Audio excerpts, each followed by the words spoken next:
Hello दोस्तों, मेरा नाम है गुरदीप और आप सबका स्वागत है एग्रीकल्चर कोर्सेस में। जो एग्रीकल्चर के कोर्सेस हैं उनके बारे में आज मैं बताऊंगा और मैं सबसे पहले कौन सा कोर्स पढ़ाने जा रहा हूं उसके बारे में भी बताऊंगा। वैसे तो एग्रीकल्चर में जो कोर्सेस हैं बहुत सारे पढ़ाए जाते हैं, जिसमें ये सिलेबस एग्रीकल्चर का हमारा आता है।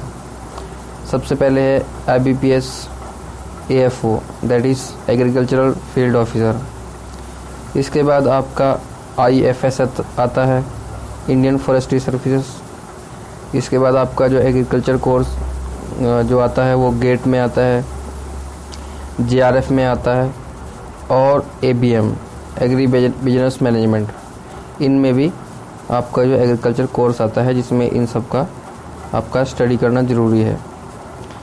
तो इसके बाद आपका जो IBPS AFO के लिए है, मैं जो इसमें हमारे एजुकेशन क्वालिफ़िकेशन चाहिए, कौन कौन सी डिग्री एलिजिबल है, वो इसमें बहुत सारी जो अपने एग्रीकल्चर ब्रांचेस हैं वो अलाउड है, जो कि AFO एग्ज़ाम दे सकते हैं। पहले है एग्रीकल्चर, वो कि BSc आता है। फिर एग्रीकल्चरल इंजीनियरिंग, हॉर्टिकल्चर, बेसिकली ये भी BSc ही है। Animal husbandry, veterinary science, dairy science, fishery science, pisciculture, agriculture marketing cooperation and banking and agro forestry. ये जो सारी की सारी एग्रीकल्चरल ब्रांचेस हैं, ये सब एलिजिबल है जो कि एग्रीकल्चरल फील्ड ऑफिसर के लिए एग्ज़ाम दे सकती हैं। इसके बाद आता है जो एग्रीकल्चर फील्ड ऑफिसर का जो सिलेबस है वो क्या क्या है। इसके अंदर में हमको मेनली 4 चीज़ें पढ़नी रहती हैं, और उसमें सबसे पहले है रीजनिंग, जो कि 50 मार्क्स का आता है और इसमें 50 ही क्वेश्चंस रहते हैं। तो 50 question 50 marks means 1 marks for 1 question.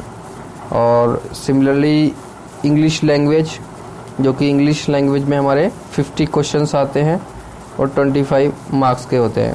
0.5 marks का एक क्वेश्चन रहता है। फिर क्वांटिटी एप्टीट्यूड में हमारे 50 क्वेश्चंस आते हैं, जो कि हमारे 50 ही मार्क्स के रहते हैं। और जो हमारा 4th आता है प्रोफेशनल नॉलेज, ये दैट इज़ एग्रीकल्चर। ये इसके भी 50 क्वेश्चंस आते हैं, जो कि 1.5 मार्क्स का ईच क्वेश्चन रहता है। Means we need to score more in agriculture so that we can get maximum score.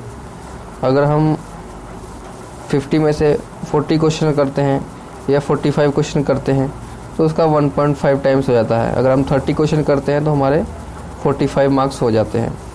तो इस तरह मिला के हमारे जो टोटल एग्रीगेट मार्क्स है 200 मार्क्स आते हैं और 200 क्वेश्चंस आते हैं। इसके बाद जो उसका टाइम अलाउड है वो 120 मिनट्स दिया गया है, यानी हमारे 200 मार्क्स के लिए 120 मिनट्स दिए गए हैं।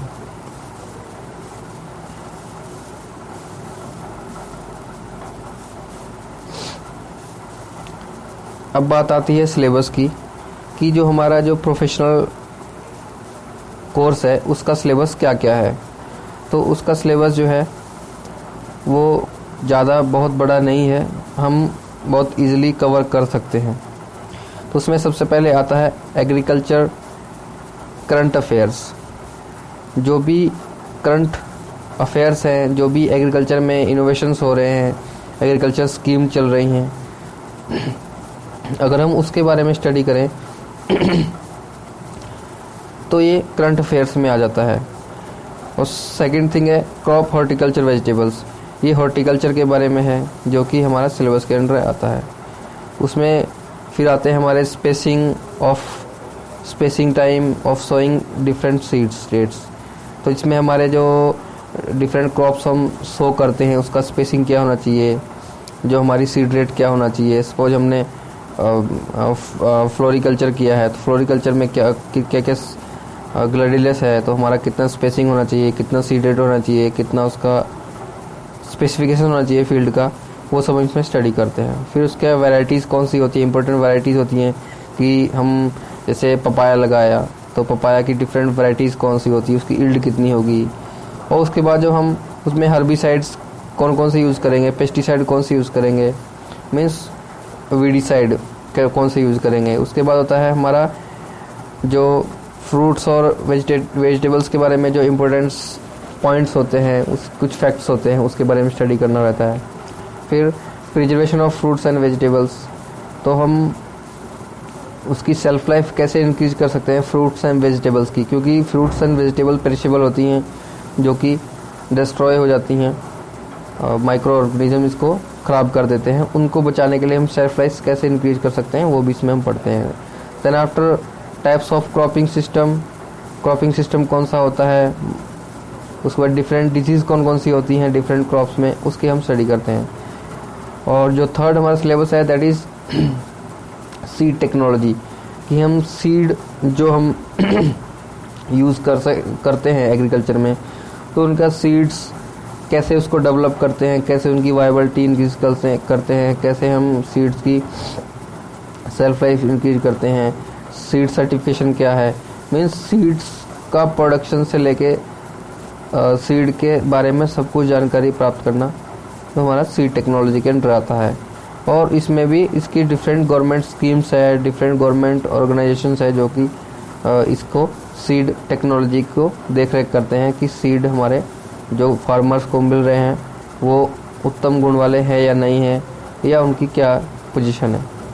देन उसके बाद है एग्रीकल्चर इकोनॉमिक्स, की एग्रीकल्चर का जो इकोनॉमिक्स है, मीन्स की एग्रीकल्चर के बेनिफिट क्या है और हमारा कॉस्ट क्या है, हमारा बेनिफिट्स क्या है उसमें। तो हमारे जो कॉस्ट इफेक्टिवनेस ऑफ एग्रीकल्चर है, तो इन सब के बारे में हमारा एग्रीकल्चर इकोनॉमिक्स में बताया जाता है। फिर है different types of agriculture practices, तो एग्रीकल्चर की डिफरेंट काइंड्स ऑफ प्रैक्टिसेस है कि हम एग्रीकल्चर में जो क्रॉपिंग सिस्टम कैसे करते हैं, जो डिफरेंट एरियाज है हिली एरियाज में कैसे करेंगे, ये सब जो डिफरेंट एग्रीकल्चर की प्रैक्टिसेस हैं उन सब के बारे में स्टडी करते हैं।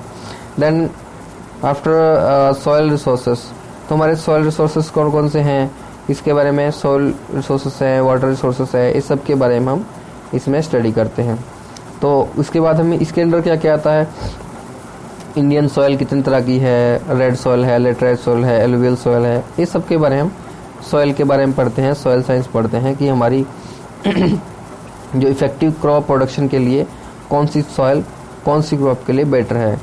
Then types of facts like human content, CN ratio वगैरह वगैरह इसमें पढ़ते हैं हम। ग्रीन मैन्यूरिंग और हमारी फर्टिलाइजर्स कैसे यूज़ करते हैं, कितना अमाउंट करते हैं, किसमें नाइट्रोजन कितना NPK वैल्यू हमको रखनी है उनकी, ये सब के बारे में हम उसमें स्टडी करते हैं। Then after animal husbandry and technology, जिसमें हम कि लाइफ स्टॉक प्रोडक्शन के बारे में पढ़ते हैं। हमारे इसमें काऊ, बफेलो, हॉर्स, हैन एटसेट्रा के बारे में जो हम इसमें स्टडी करते हैं। तो इसके भी डिफरेंट उसकी ब्रीड्स हैं, वैरायटीज़ हैं। उसके बाद सपोज हम काऊ रख रहे हैं, वो मिल्च पर्पज़ है या ड्राफ्ट पर्पज़ है या डुअल पर्पज़ है, इन सब के बारे में हम इसमें स्टडी करते हैं। Then agriculture smart industries like honey, dairy, in fisheries, different diseases and its cause, तो इसमें जो एनिमल्स में डिजीज़ आती है इसके बारे में हम स्टडी करते हैं। Then after rural welfare activities in India and before independence, after independence, कौन कौन सी हमारी जो रूरल वेलफेयर एक्टिविटीज़ हुई हैं इंडिया में, कौन कौन सी चल रही हैं currently, and women and child development schemes, extension systems in India. Extension means कैसे हम एग्रीकल्चर एक्सटेंशंस को इंक्रीज कर सकें, कैसे हम एग्रीकल्चर प्रोडक्शन इंक्रीज कर सकें, इन सब का जो स्टडी होती है वो हम इसमें करते हैं। तो सिमिलरली जब हम देखें कि हमारा इंग्लिश लैंग्वेज क्या इसमें सिलेबस है, फिर उसमें आता है हमारा fill in the blanks, sentence corrections, parajumbles, vocabulary, grammar corrections, identification of errors, sentence corrections, vocabulary, grammar corrections, identification of errors, synonyms, antonyms, choosing the appropriate word, spelling check, questions. तो ये जो तमाम तरह के हमारे इंग्लिश टाइप क्वेश्चंस है वो ये सब आते हैं। नेक्स्ट है रीजनिंग सिलेबस फॉर IBPS। तो रीजनिंग में हमारे क्या क्या रहते हैं, इसमें हमारी वर्बल रीजनिंग ही आती है, नॉन वर्बल अब नहीं आती है, पहले आया करती थी, अब जो कि रिमूव कर दी गई है, अब सिर्फ वर्बल रीजनिंग आती है। तो वर्बल रीजनिंग में completing number and alphabetic series, coding decoding, relation and ranking, simple arithmetic reasoning, analogue decision making, classification, odd, one out, time sequence, analytic reasoning, direction and distance, input output, seating arrangement etcetera, और भी कुछ verbal reasoning types हैं और भी जो इसमें आ सकती हैं। ये मेजर टाइप्स है जो कि इसमें आती हैं।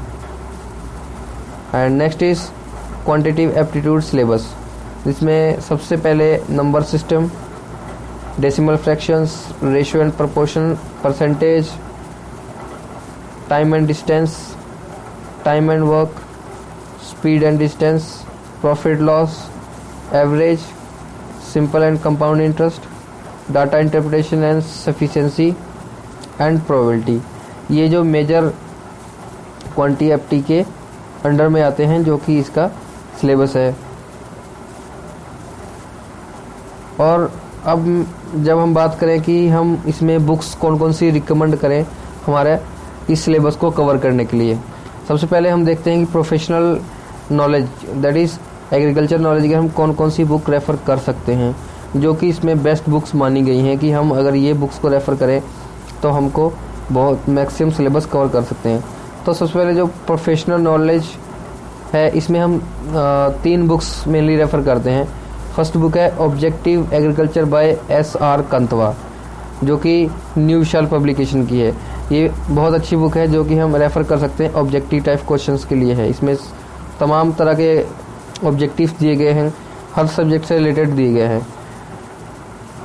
सेकंड है जनरल एग्रीकल्चर बाय मुनिराज सिंह राठौर, तो ये भी अच्छी बुक है, ये भी हम रेफ़र कर सकते हैं, ये इसने भी मैक्सिमम सिलेबस कवर किया है। And third and most important book है fundamentals of agriculture by Arun Katyayan. ये